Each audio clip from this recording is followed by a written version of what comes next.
and welcome to another episode of Frame and Reference. I'm your host, Kenny McMillan, and you're listening to episode 160 with Christian Bielz, DP of Out Come the Wolves.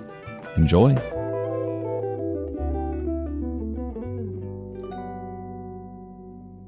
What do you do in pre-production when you get those conversations where it's like, because I'm experiencing it now on another different project where it's like the communication starts to break down and like you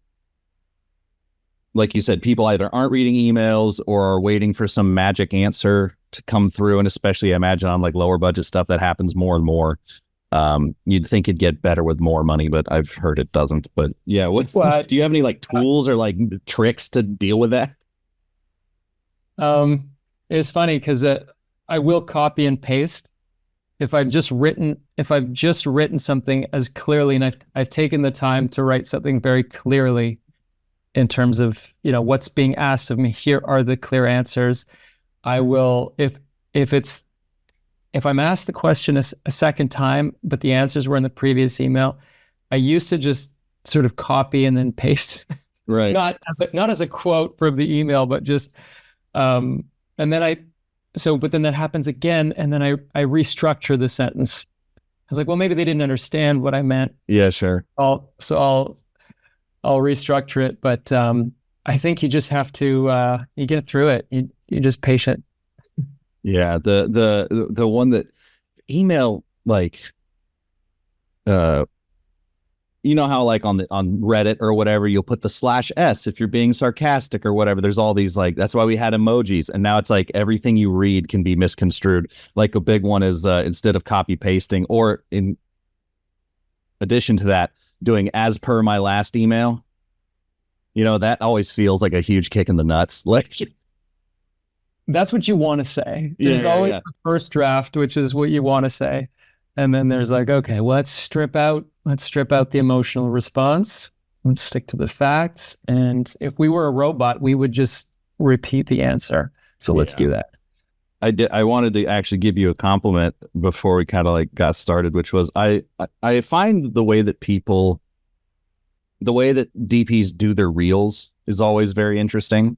I had one guy on who had like a 35-minute reel because it was like scenes, and I was like, that's interesting. That's a new one. Most people say keep it under like a minute and a half, but I love how yours is just dark light ads. Like that's an interesting way to like separate, or because I've heard varying opinions on whether or not to have like specific reels or not, but to separate it by dark and light is so great versus like, this is narrative, this is music video, because that's not necessarily what people like. I got a dark film, I got a light film. And so that, so, years of just struggling to cut reels. I for some reason, for a long time, so I started shooting lighter fare narrative at one point. I was shooting the dark stuff, but then in between the dark stuff, the bread and butter was a lot of lighter fare, a lot of rom-com type stuff. And it's not the kind of work that I was wanting to get hired for, or the kind of work that I wanted to produce necessarily. It was a job. They're commercial projects essentially, and so there's a certain expectation as far as exposure goes, right. And then for the content, you're not going to light it super moody. That's not the market. All I'm trying to do is the best version that I can feel good about for those. And so, but because I wasn't showing people those TV movies, I just, after a while, I realized I had a few of them. And I thought, you know what, why am I, avoiding sharing this stuff? It looks like I haven't done everything because I'm, the indie features are, I'm not cranking them out every year. They're right. Every couple of years, every few years. So with a lot of, other narrative stuff in between. And I thought I might as well just show this stuff. How do I show it? And then I just thought, well, it's it's a play on the dark and light. Like my dark stuff, the feature stuff that I've been doing is very horror thriller kind of dark type of content. And then on the flip side, I'm doing these TV movies. So I thought it'd be fun just to do a dark reel because it's clearly dark, and then the light stuff, which is also a play on the fact that, exposures Right. on those films. Yeah, it's such a smart way to think about it.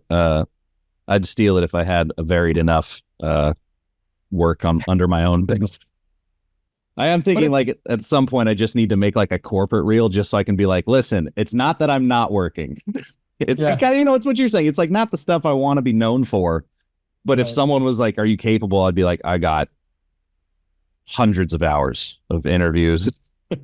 That's it. It's not that we're not working. It's that we're not loving the project or, our work on it, that we want to advertise every single project that we take on.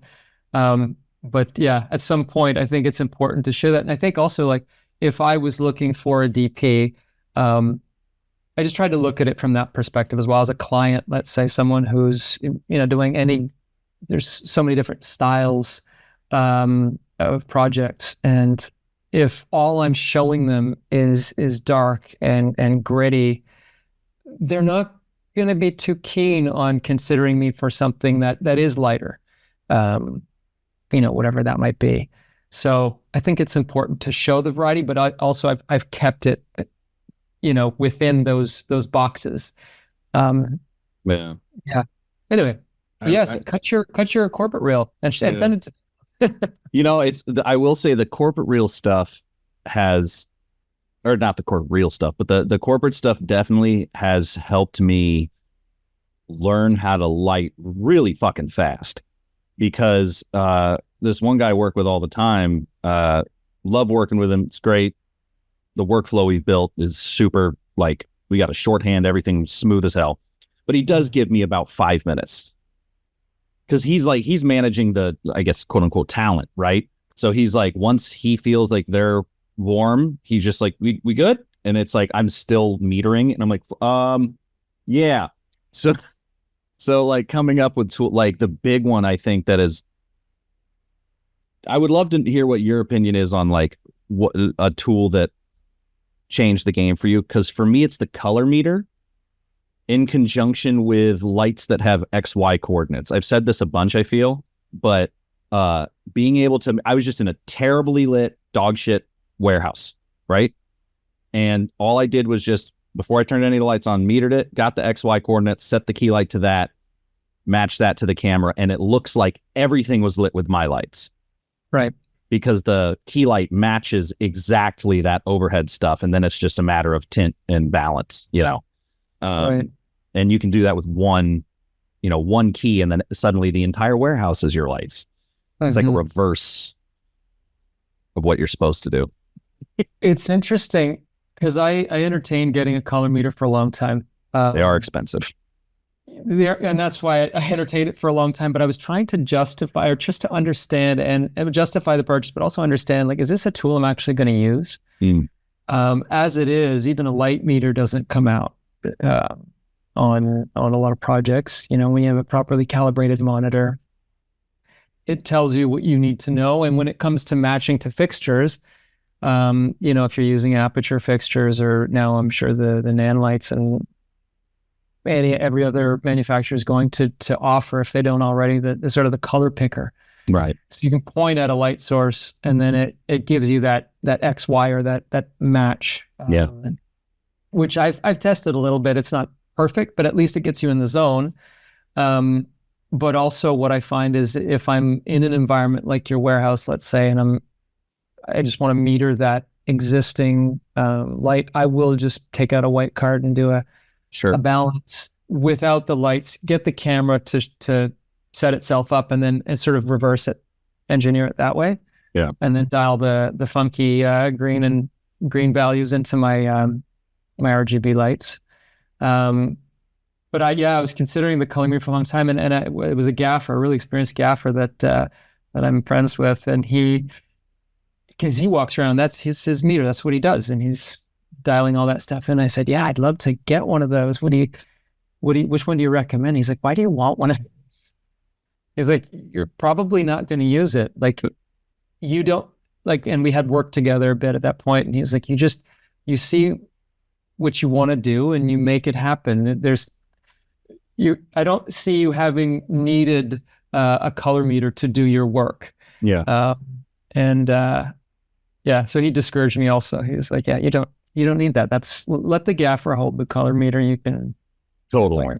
For me, it was, I still am. I mean, I learned on film, and I think there's, for all the things that are getting, I don't care for shooting film. I'm not like one of those people like, it was better back then, but the workflow, I think, suited my brain. So just the idea, like, I still use the meters all the time. Like and it also keeps me from having to trust the monitor and worry about that. If I know the numbers are good, you know, you got a good monitor, obviously, but like, I don't know. I get nervous anytime I don't have like backup or like redundant information.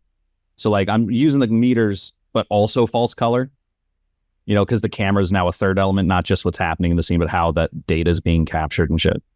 But the color meter, honestly, I've got because I write for this website called Pro Video Coalition, and I do a lot of like reviews of gear, and I kept getting offered to do light reviews. And I'm like, I don't know if this is good. Like, it looks fine, but like, when you put 5600 in the back, is that what's coming out the front? Like, is it actually spectrally a good I don't know. I can't tell you. And I got sick of writing reviews that were like, as far as I can tell, this is nice. Yeah. You know, it certainly does light up. You know, the only thing I could meter was the power. That's a specific use case. Yeah. For sure. Yeah, it's a good time. I watched actually, no, before I get there, I did want to say I read that Canadian cinematographer article that's like linked at the bottom of your little about. And I was wondering kind of how has your workflow changed between 2017, you shot, how's it pronounced? Pyewacket? Excellent. Nice. I think my dad pronounced it Pyewacket. Sure. I've heard so many pronunciations, and most people just say, how do you say this? Yeah. But you know, you're using a C300 Mark II digital Sputnik lights, which now we look at and go, isn't that cute? Those were huge back then. Like, I remember when those came out, like, that was a big deal. But yeah, how has like shooting a movie changed for you, just sort of workflow wise, technology wise? Because I don't think of 2017 as being that far away, but I guess legally it's almost a decade. Oh my God, I can't believe it. Yeah, no, I don't see that as that long ago, although it was a while ago for sure. I mean, at the time, so on that film, we talked about getting an Arri, an Alexa Mini. And then the argument was made that at that time of year, it was in the fall in the north, in the forest, and up here in Canada, so the light disappears at like 3:30. Right. Especially in the forest. If you were on the highest peak, you'd be all right for a while. But we were in a forest also with a hill. So like we were, yeah, by 3:30, that sun was out of the sky. It was over the horizon, basically. I think it was about 3:30 because we were approaching winter at that point.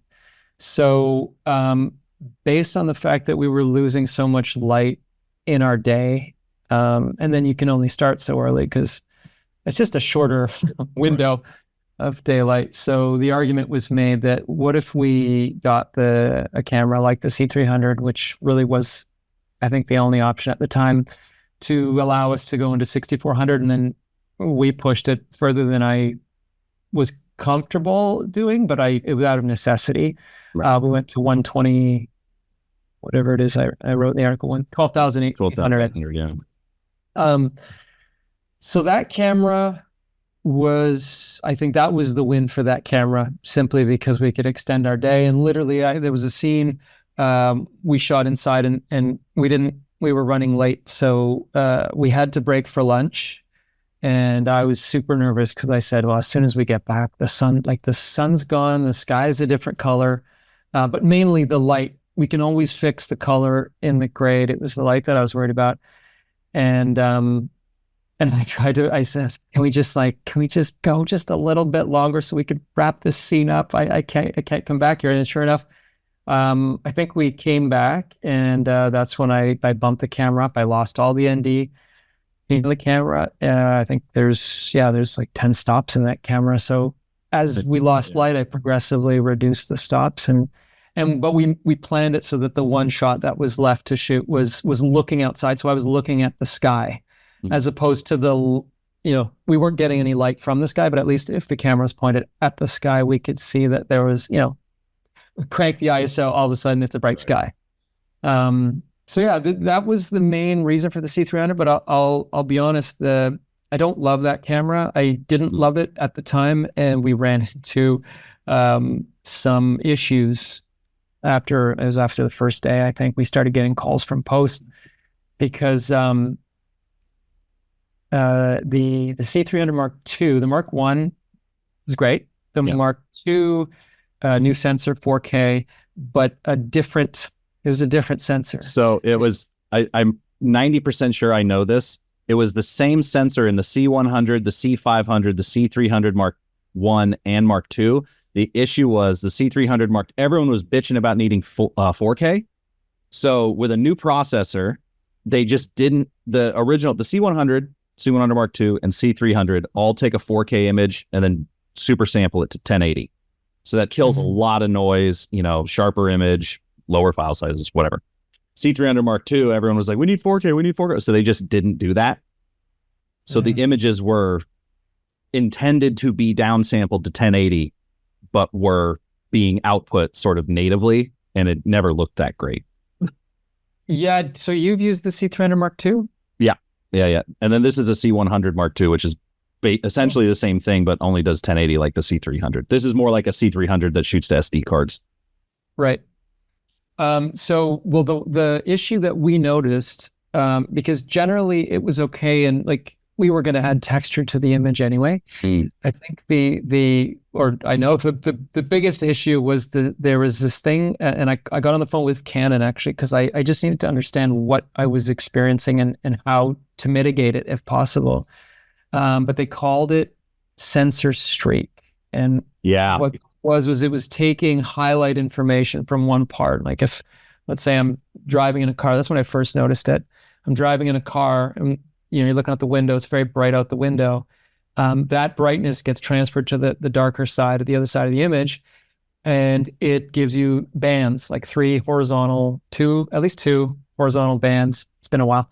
But it was like these two horizontal bands, one being magenta, another one being green. So you had like a green and magenta flag basically in different areas of the shadows. And so they flagged it in post, and they were very concerned, and they were trying to understand what it was.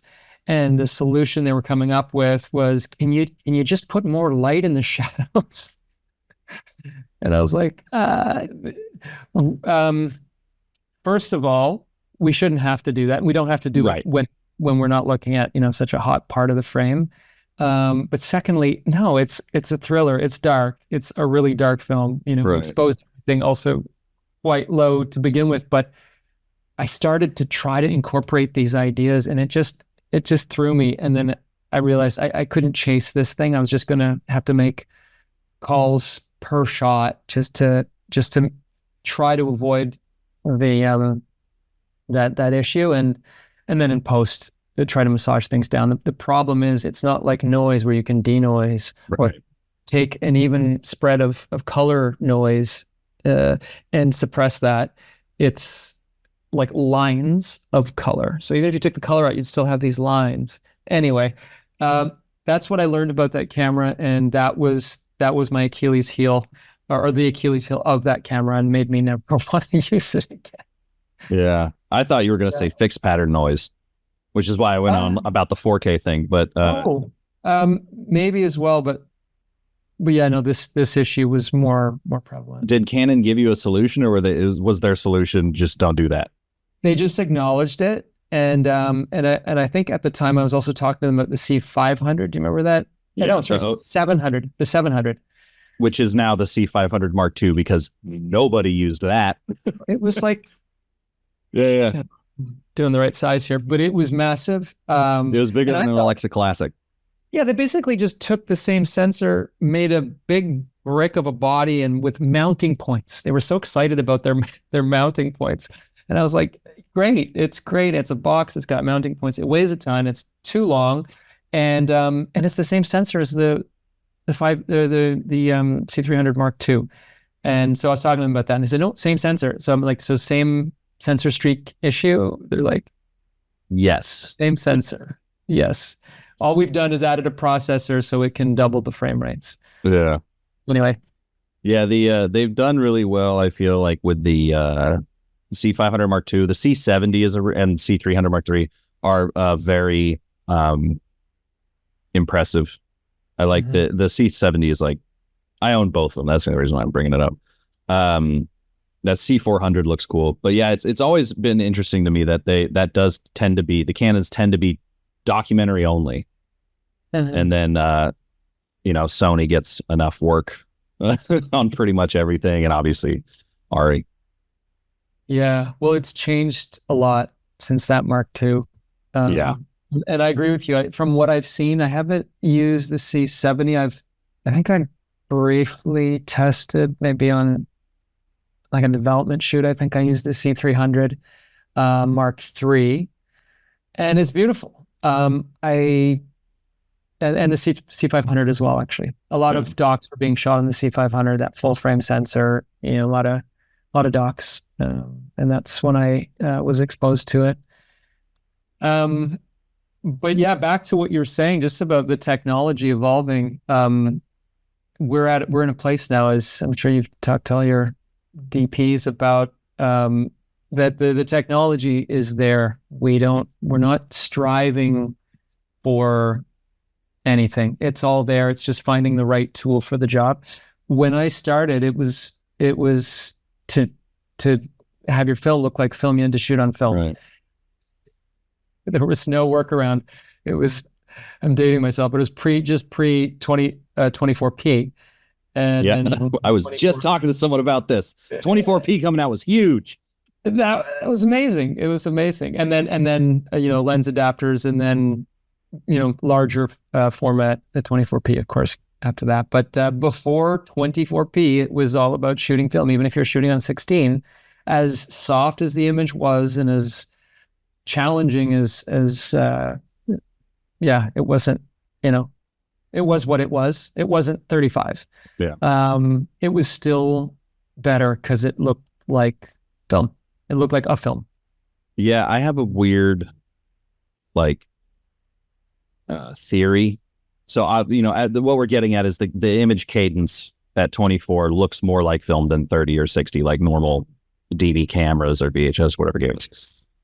I won't die on this hill because I don't care, but I do think that subconsciously somehow we can tell that global shutter looks more filmic. Yes.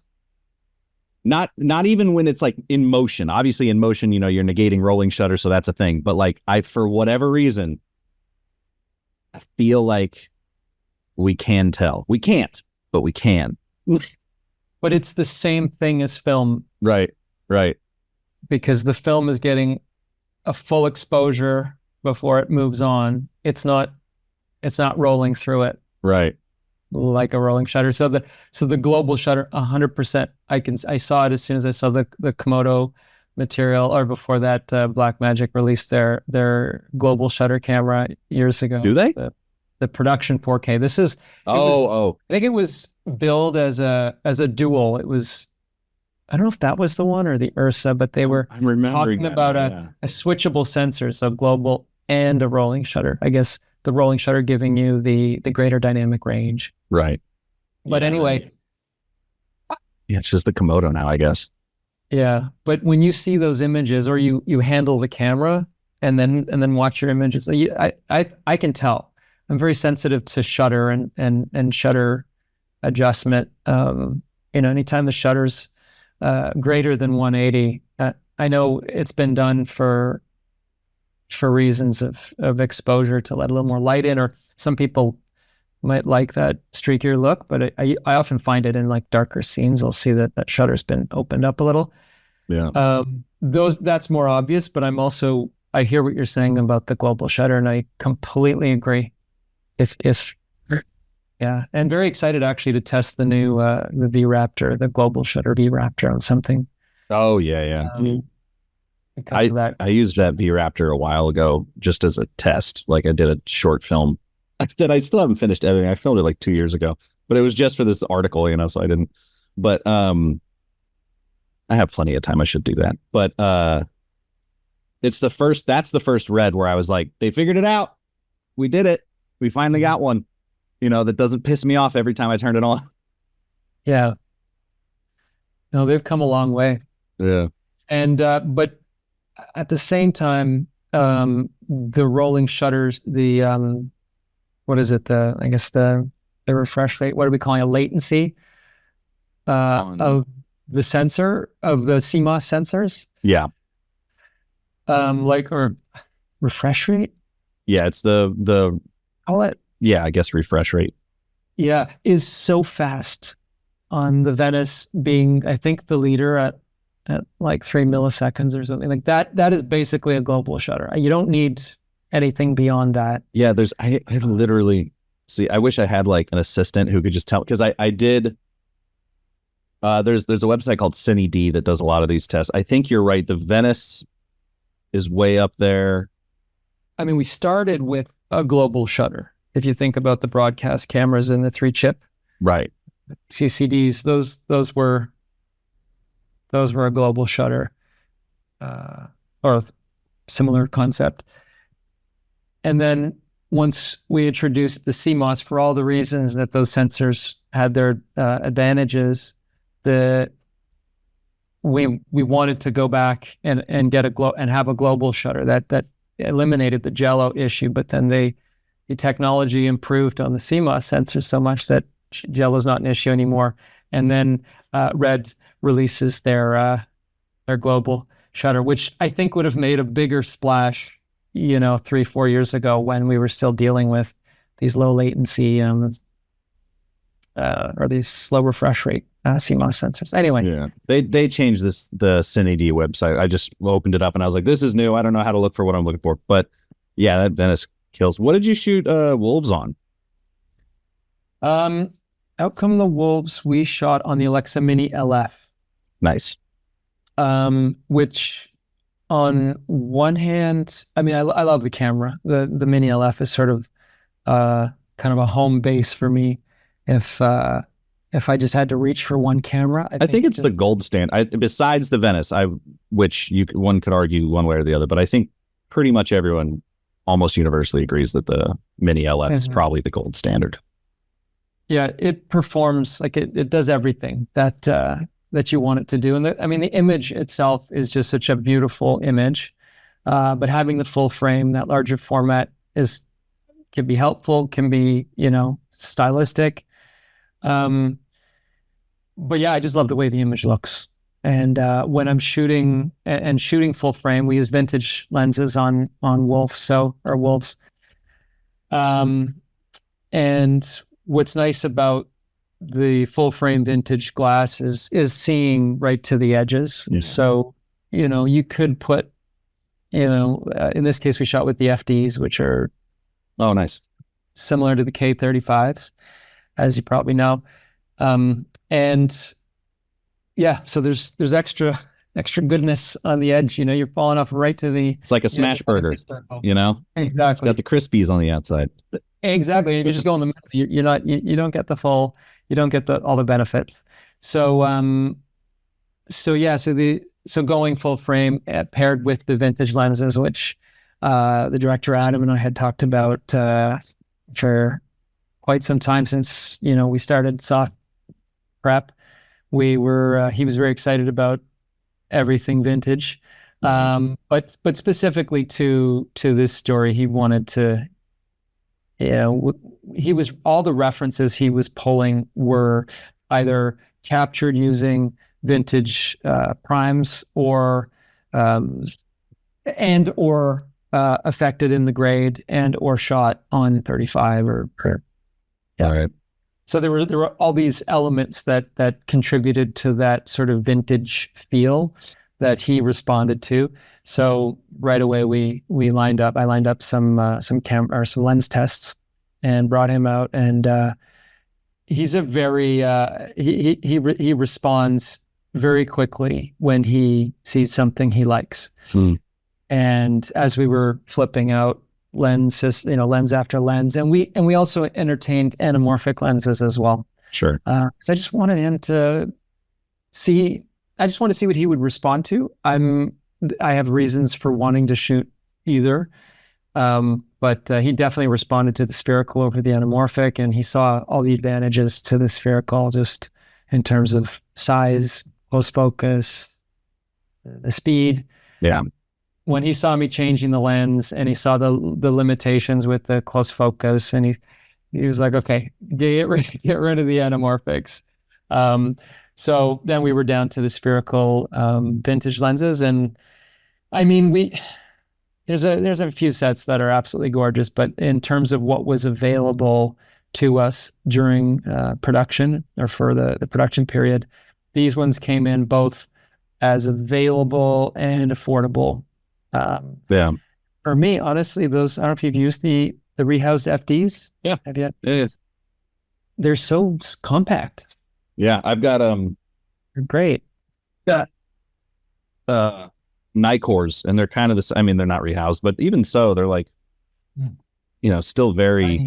And then when they get rehoused, it makes them almost like twice as big, but still, it's not a ton of glass in there. And these are a nice bridge between the FDs and like a more modern lens. Uh-huh.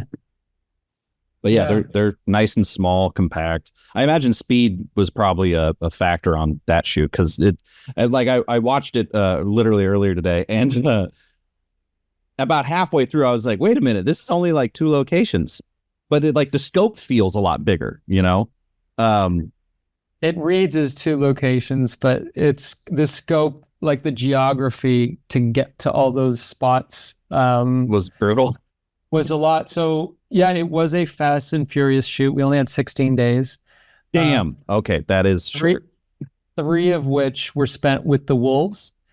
So we shot those separately. Those were shot in Alberta, and which is where the wolf team, the trainers have the wolf compound. And because we were on such a tight budget, traveling the wolves a few provinces over was, the cost of that. You don't see it on screen. It made more sense for us to go over there. Right. So we went over there, and then we had to find a forest that would match a forest that we were shooting in Ontario. And that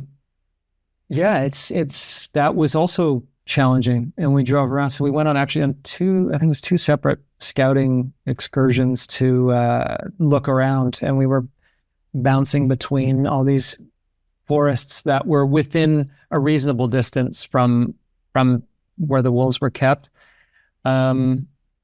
Anyways, eventually we landed on a forest, and that was similar, not quite the same, and also the time of year that we shot in Alberta, because it's a little farther north, and they literally had snow until I think the day before we got there.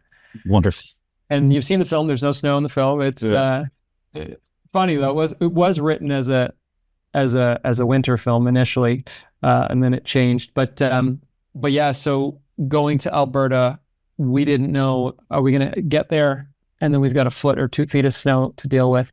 There's no way. Adam would look at me like, is there any way we can? I'm like color grade that out. We need brown snow. And you can't shovel it, and you can't take a torch to it. I mean, you're in a forest, so you just have to avoid it. And and when we got there, there were a couple little piles that we could just easily, kick up and throw some leaves on. So that was no problem. But so the scope, the film itself is a cabin and woods. What you don't see or what you don't get is that the wolves were shot separately. Right. And we kept it in a fairly contained area so that, just to simplify things and just moving the camp and finding different areas that we had already scouted Ontario and trying to line those up with areas in the Ontario forest.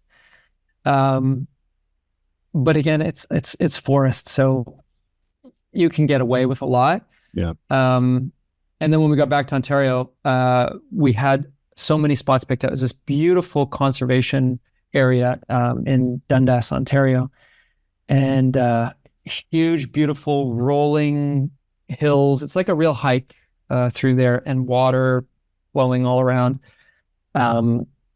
It gave us so many options, so many looks. Right. But that said, we had to get into the forest. So, moving us from base camp into there, that took a whole lot of time. It wasn't like we got to set and we could just crank out takes. Right. We had to travel back and forth all the time. And then if we had to clear a background, oh my God. Okay, now we're shooting this. Everybody clear. And there's one little path everybody has to take. And then we got to cover the path with leaves. So it came with those kinds of challenges. But just to say that the geography, like the spread of the locations, was actually pretty significant. Yeah. Well, and I was hoping you were going to say, no, it was great. We just all left all the gear in the cabin, went back to our hotels. Cause sometimes the shoot is like that, when it's like a limited location shoot, you're like, we just kind of leave everything there. I was just interviewing a guy who shot a horror film in a house, and they just I think he said a couple people just stayed in the house. They would just leave the gear staged because no one, they're there, just made it real easy to do turnaround. It is funny though, for on any low budget thing, really anything, but they always say don't work with kids or animals, and you guys chose fucking wolves and deer. So it's funny, the deer, we always forget about the deer. The deer is not in the title, and makes only small appearances before it's dead. And then we didn't kill a deer, by the way. I assumed trained deer or something. But the deer are totally skittish. So you can't and I don't know if you can actually train deer. Deer I grew up in a foresty area, more or less, where there were deers and deers. And they're idiots. They're so dumb. Their brain is the size of a golf ball, and their fight or flight is broken. It's just permanently stuck on sit. There's no fight or flight. Brutal. And then when they do fight, they're gone. That was my experience. And so I don't know if the deer were trained. I think they were just wrangled. So we got them off the trailer, put them in the fenced in area, threw me in, and I just rolled, trying to catch this moment, that moment, reach out, switch a lens. And it's amazing actually, because we got the pieces we needed, and we shot that whole thing in it felt like 15 minutes. It was so fast. It was the end of the day. Maybe we'd bumped it from the day before, 2 days before. I think it was 15 minutes. I was in the cage, and this deer's just running around. I'm just trying to get a variety of shots. And the way it was used in the film, I was delighted to see how, those 2-3 shots. And how intentional it looked. It's intentional. It's exactly what we needed. And the one shot that I thought was really well done, they'd taken sort of the fuller shot of the deer the first time you see the deer in the distance, right? And that's just a comp. They just put that deer in there, and that we shot the plate, and they put it in and just matched it to the camera movement. I thought they did a fantastic job there. But the deer, and I'd shot with reindeer. Have you ever seen a reindeer live?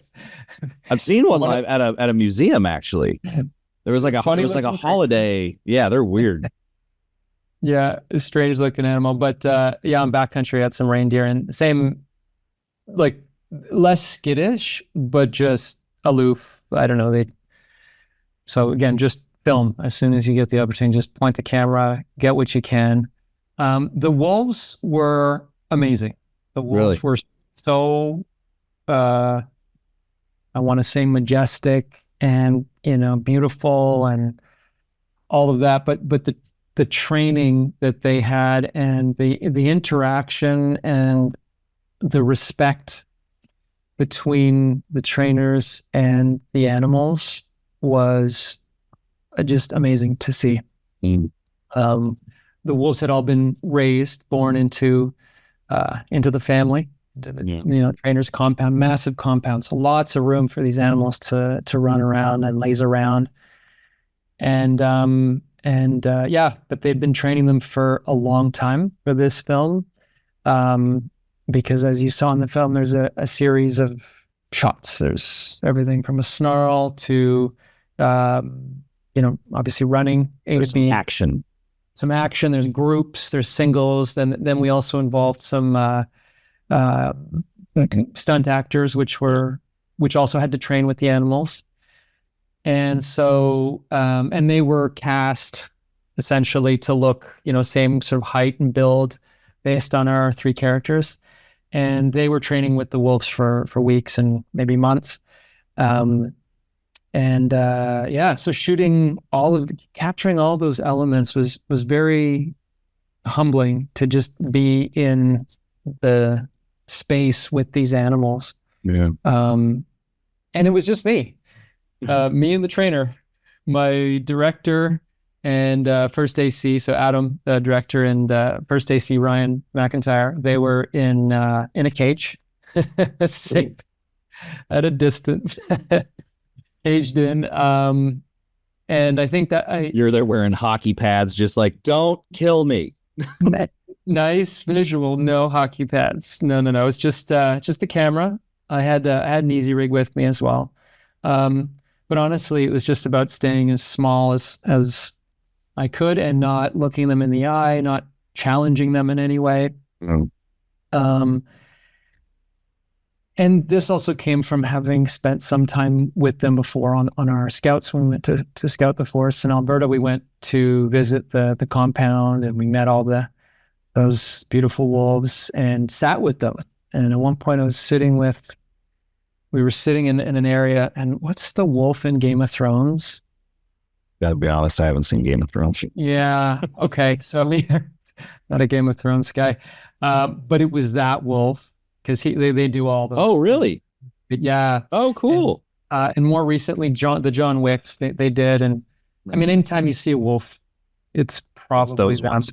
Yeah, that's fascinating. Instinct is the company. Anyway, the relationship between Andrew Simpson, the lead trainer, and those wolves and everyone was just incredible to see.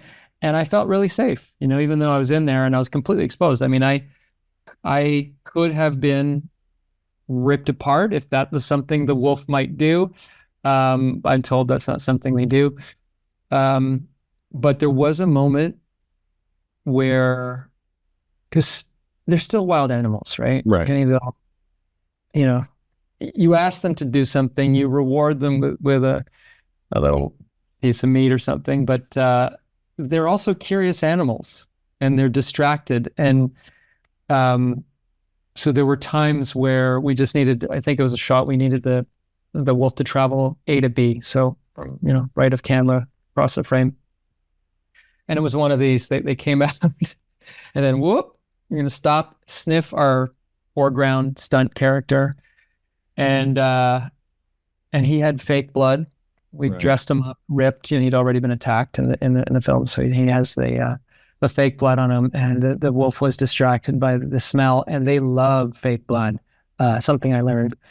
So it's like candy. And so the wolf came back and started to go at our stunt actor's arm. And then, was pulled off, no problem. But then there was another take where the wolf saw me, like registered me sitting. I think I was on an apple box behind the tree. And the wolf clocked me and then came over and like nudged me. Nudge is a nice word. It was like a nose punch. Head-butted. Yeah. It was like, it was like, boom, big nose to the head, to the temple, and almost knocked me off my box. And that was the moment where I realized Oh, yeah, like this is real. I'm not in a bubble. Right. There's nothing protecting me. Well, This and can looking happen. through the monitor too, you probably just start to lose all sense of, you're just there. You're in the seat. Yeah, and you bury yourself in the monitor. You Right, want to right. just be focused. You want to make sure everything. You're constantly scanning the frame and checking, making sure everything's Making sure you sharp. hit record. And then the record symbols there, all of that. And so this caught me off surprise, which was kind of a cool moment. It was very humbling, you Well, they're know. also huge. Like, I don't think most people understand how big a wolf is. It's not dog sized. No, bigger, a little bigger, Way bigger. bigger. It's like when you see an elk and you're like, that's not a deer. That's different. Like, I think one of the facts that I learned about the wolves is that they have, is it the second or, excuse me, third strongest jaw in jeez. in whatever of all animals. They have the whatever most pounds per whatever that measurement is to Pounds per square inch, measure maybe. compression. But yeah, one of the strongest jaws of any animal. So yeah, you don't want to. Yeah, you got to be careful when you're in there. Sure. But it was that experience was just incredible. Yeah. I did want to ask about your shot selection because there's a bunch of great little, yeah, I wouldn't even call it B-roll, but like there's like you like frames, like you'll just kind of, it feels like I kind of want to know how if you plan for this or if you just do it and what you're looking for. But like there'll be people in a background and you'll just get like a frame, maybe it's like in a room through like a window. Like I remember there's one that, is like in a shed, maybe looking out at the people practicing the bow. And then, but there's like a bunch of those, like all over the film. There's just these little kind of like spice, just a little bit of extra spice. And I was wondering if you find that stuff kind of on the day, if you plan for like, is that in the shot list or is that what's that all about? Because I thoroughly enjoy it. Yeah, so that shot is funny. That shot specifically where the guys are outside doing their archery practice. Kyle's teaching Nolan how to use the bow, and it was just like a moment to take a breath and step back with some layers between us and them, and a chance to build a little tension as well. Adam saw the shot, imagined it was actually, yeah, we had planned to grab that shot. When we were scouting, we saw that like, oh my God, this is great because the window pane, pretty big window, the window pane that we were looking through was completely dirty. Right. And so it was picking up the sunlight, the backlight, and it was just it was just so dirty. And by stepping back on a pretty wide frame with the foreground clearly, we're in that space. It's like you have to look hard to see them. Like you can feel them, you can hear them, but it's not obvious because it's like very low contrast through the window pane because of all the dirt on the window. But I love that shot, and when I saw it at the screening on Friday, the big screen. I appreciated that so much more than when I was shooting it and I was just looking at a little 7-inch. I'm like, I know the elements are here. I know this is something that would be interesting.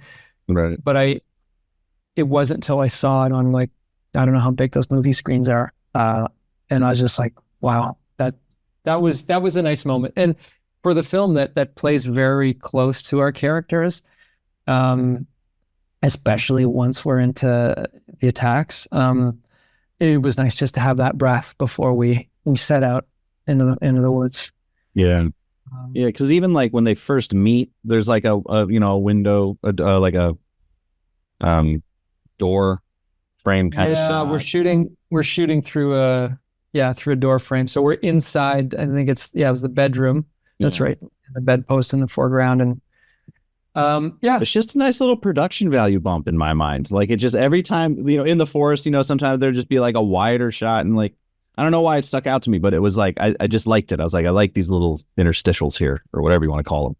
Yeah, no, I like those kinds of things. I think building in layers is, just always makes things feel more interesting. And again, like a lot of the film, we're in there with our characters. So there is no foreground for a lot of it once they're out in the woods. So to build that stuff in ahead of time, and for Adam, like he wanted to also hold off on revealing the Nolan character.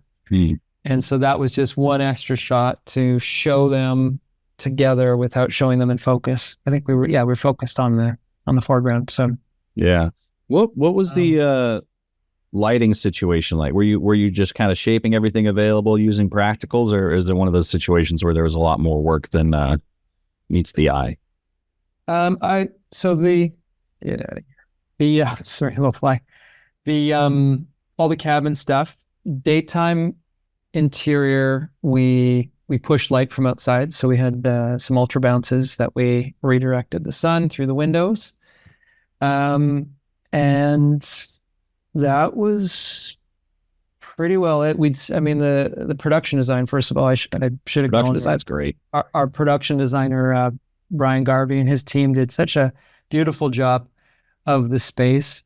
That cabin did not look like that. There was wood paneling, there was paint that happened there, and then obviously all the furniture and just how everything was arranged it was beautifully appointed. For such an old looking, cabin that has probably been in the story, had been there for 100 years or something. But even during the day, we wanted to feel the mood of the cabin. Because when we were in there, that's what it was to the eye. It was like, no, I love this. Everything is just kind of down. We have the bright windows, and then in here, it's dark, and we feel the practicals. So all the lamps, the tungsten fixtures, those were part of the mood. It's not like it was a brighter space and it's daytime, so you wouldn't have the lamps on. This was a darker space, so we had all those lamps on, just the combination of the warm and then the daylight push from outside. And then for the bedroom scene, for instance, the window, we couldn't bounce light through that window. So we just pushed some, I think it was a light mat 8 or something. We diffused the window and pushed a big source through. My gaffer, Edwin Lau, set that up. And so keeping things pretty natural and with the range of the Alexa too, I just love the way it looks, and you can keep things low, and I feel I'm never too worried about the bottom end. Yeah. And in fact, that's where we end up wanting to put our images anyway. Yeah. So in the cabin, I would say for the most part, practicals, and then, as some of those practicals were Nix bulbs, so we could control the color temperature and exposure. But yeah, actually for the night stuff, we went with incandescent, I guess. Yeah, they were incandescent bulbs and the table lamp and Are you some of those lamps. Yeah. You're still able to get regular light bulbs in Canada? Because at least in California, you can't. You can only get like oven bulbs, like little 25 watt, not going to help anybody. Appliance bulbs. Yeah. You know what? I don't know. I saw bulbs from, a long time ago, however many shows ago. You stock up. Stock up. And I think, my gaffer probably has a decent stock of those old fixtures or bulbs. But they're great. And I think, over the table, we probably put a 100 watt or something. And and then some of that stuff we filled in and got some highlights using the CRLS reflectors. Oh, nice. You might be the first person I've met who's actually used them. Most people want to use those and just haven't. They're not very good at advertising their availability. And well, now Matthews owns them, so maybe it's a little bit better. But yeah. Yeah, you can. They're costly. I think that's a part of it. But I love them. As soon as they came out and I started testing them, I was like, no, these are really special. They're not just, metal reflectors with different diffusion. It's also that the diffusion that comes off of them is focused. Right. So you get the diffuse quality, but it's not spraying everywhere. And to me, that's genius. It's like a light with a grid on it. Yeah. But it's a reflector. So that came in super handy. Like I can't remember what the number was, but like one of the softer diffusions, just redirecting the overhead light. Boom! All of a sudden, now we've just lifted in the face and under the eyes, and then puts an eye light where if the eye light, the lamp itself was overhead and didn't quite hit the eye. So that came in really useful for that. And then at one point we created a sort of a late sun, sort of peachy sun coming in from the window, scraping across the table. It's subtle, but it's there. I think we were using a pro light and just, once you bounce that, there was only so much output on it, but I thought it looked lovely, and I love that quality of reflected light. So, and I did request the light bridge system for this shoot. I know it was the one item that it's funny, I kind of had to push for it because it's expensive. It's just not, and that is a big reason why people don't use them. That, and then I think also the fact that they're not a great rental item because you have to be so careful with them. Right. That as soon as, like, I've seen them at the end of a shoot, we've had a brand new set, and then by the time we return it, there's like chunks filling out edges and or chunks in the edges, and if you haven't handled them, they say to handle them with white gloves, or I don't know if they say this, but you probably should. I'm pretty sure they give you white gloves. Oh, really? Yeah. Yeah. If you buy a pack, I'm pretty sure they come with gloves. Yeah. Because if you touch them with your hands, and anyone who's working, it gets dirty fast. And I don't know how they clean. They must have a cleaning. I think it also comes with a little spray bottle and some other stuff. I've seen them at like Cinegear or shows like that, but But if you can get your hands on a kit and just play around and see what you get out of it, it's pretty cool. I mean, it's a tool like any of these things. I just think it saved me space. Yeah. And that's why I use them, or I wanted to keep a fixture outside. One scene I did, or one space I was lighting on a documentary actually a few years ago.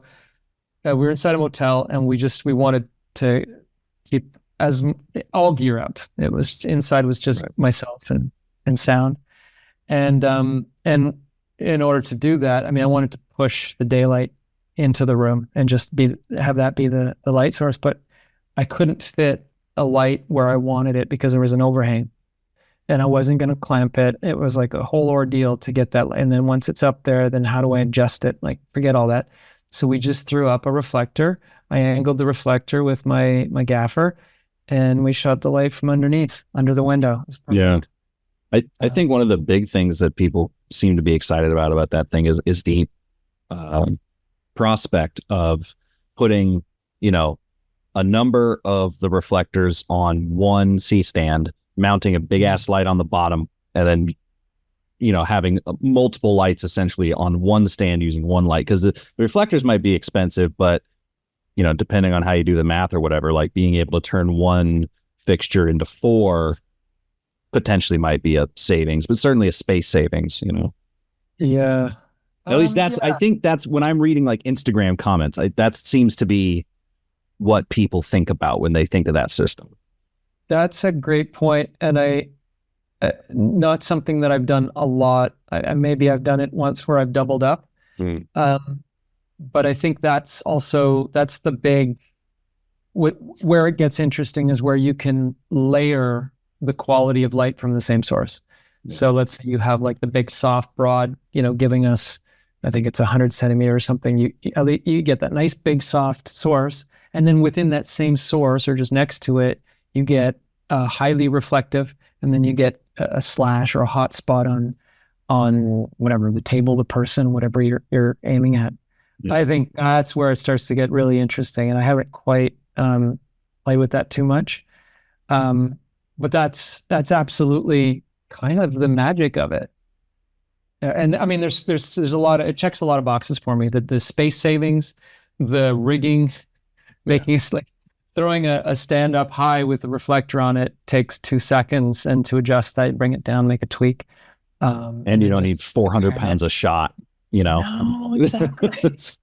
It's brilliant. In fact, you know what the shot is? It's the light that's clamped to the base of the stand. Yeah.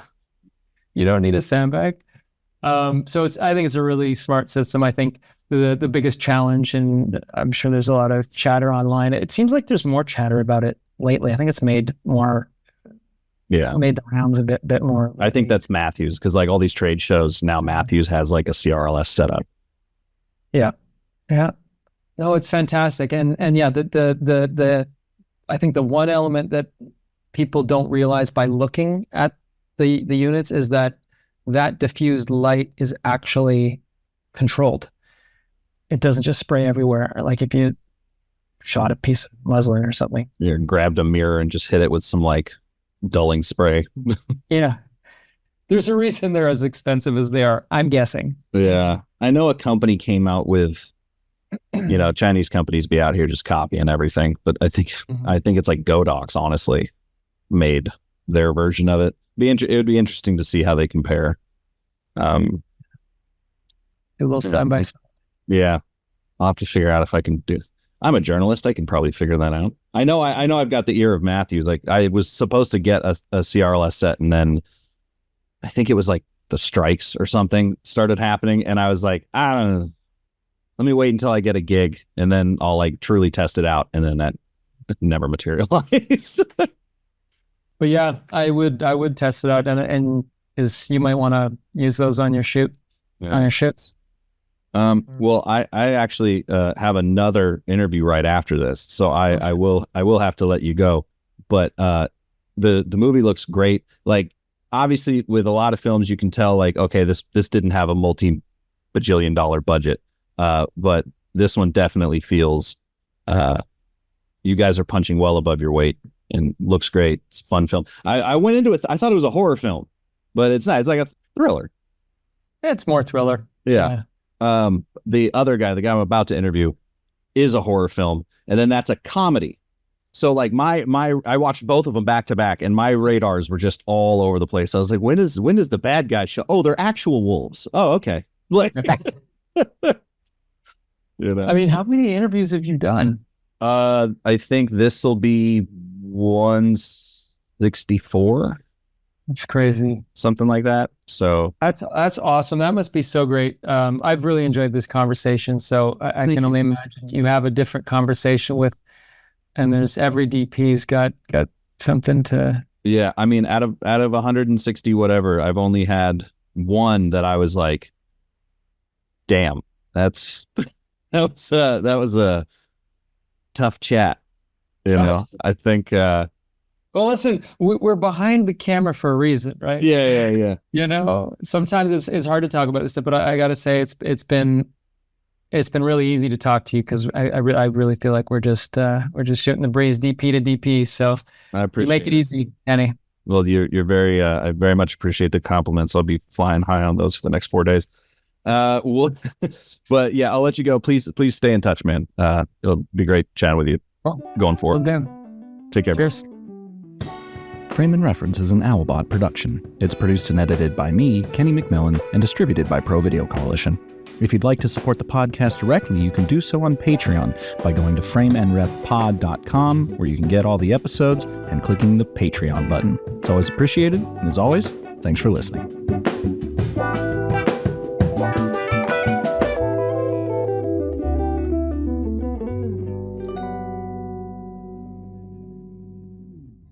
Here, there's a little treat at the end for you guys if you're still listening. At the beginning of the podcast, Christian and I had about a 10-minute conversation about the podcast setup.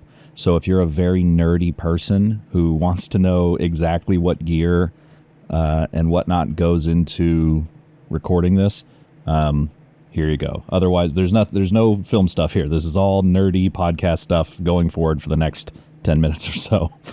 So enjoy that if you enjoy that. I went through because I don't have a proper setup, to be honest. You're like my second interview. I just did one last week, and that's when I was scrambling, and I realized, how am I going to do this? I don't have the tools that all the YouTube and the podcasters have with the rich. And your podcast, I mean, it's like the mic is, I don't know where it is, but it seems like it's It's right here. yeah, So like it's about it's a beautiful 2/5. sound. Yeah, I'll show you. It's just Oh, one of these oh, that's- guys. Say AKG 214. okay. KG 214. If I can sound like you, Kenny. I'll tell you what. So it's an AKG 214, so it's an XLR mic. It Yeah. does require phantom power. So it's going into a relatively inexpensive I think it's got 2 inputs on it. UMC 22 by Euphoria, letter U.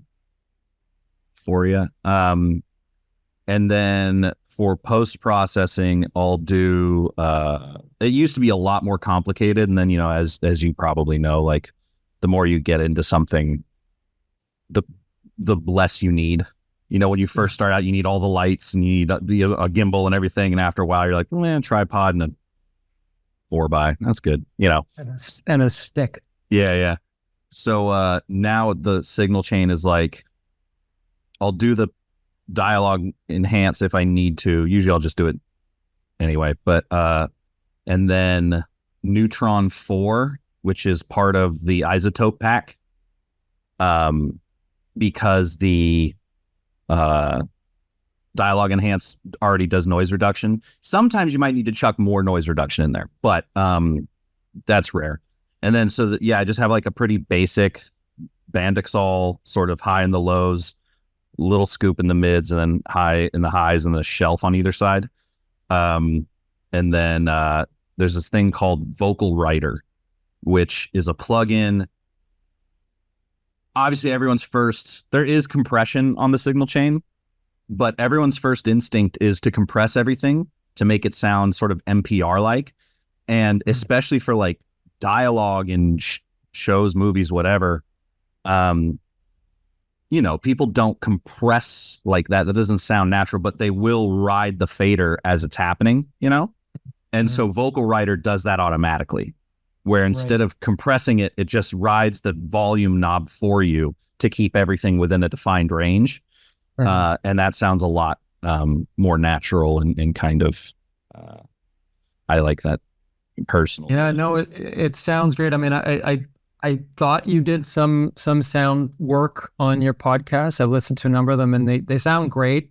Your mic is obviously the best of the lot, your sound, but even like, so I was concerned about my podcast setup here for mics. So I was worried. I was hoping you'd do something little fix. Oh yeah, it'll a little more bass. Can you give me a little? Yeah. Everyone gets the same treatment. McMillan bass.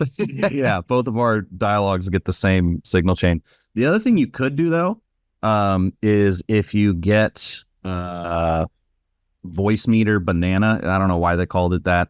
There's a way to basically have a digital patch board, so you can add effects, VST effects or whatever, into your signal chain before it gets to, you would just on like Zoom or whatever it may be, under your audio, click the little caret and then choose Voice Meter as like the patch cable. And so your audio will go through those effects before it hits Zoom. Record. There's yeah, I did a whole bunch of random thing. Like the first few episodes, I wasn't recording on the camera. I was just recording the Zoom call because I was using a C500 Mark II. So 6K full frame was not, necessary. And then it used to be on a tripod, and there used to be like a whole lighting situation. Now I just park myself near the window, and I've got the C100 just like clamped to a shelf. It's great. No, it's nice too. You're not overlit. It's just a nice soft. Yeah. Very natural looking. Good DP work. Good instincts. Appreciate it. I actually didn't at first want to do that, and then a buddy of mine who's not a DP was like, no one knows who you are. If these fancy DPs show up and they see like a crappy webcam, they're not gonna take you seriously. So I was like, shit, you're right. So then I did start lighting heavily, and then I was like, no one actually cares. Goes through swings and roundabouts. The audio is definitely more important. Yeah. Totally. In fact, I didn't know you had the YouTube. I was listening to it as a audio podcast, and then It's two I didn't entirely catch you different there. audience. Yeah, it's two different audiences completely. Mhm. I think and I think it's an age gap too. I think the audio listeners tend to be like older professionals, and I think the YouTube tends to be not younger amateurs, but like, it's just the audience of that platform. Yeah.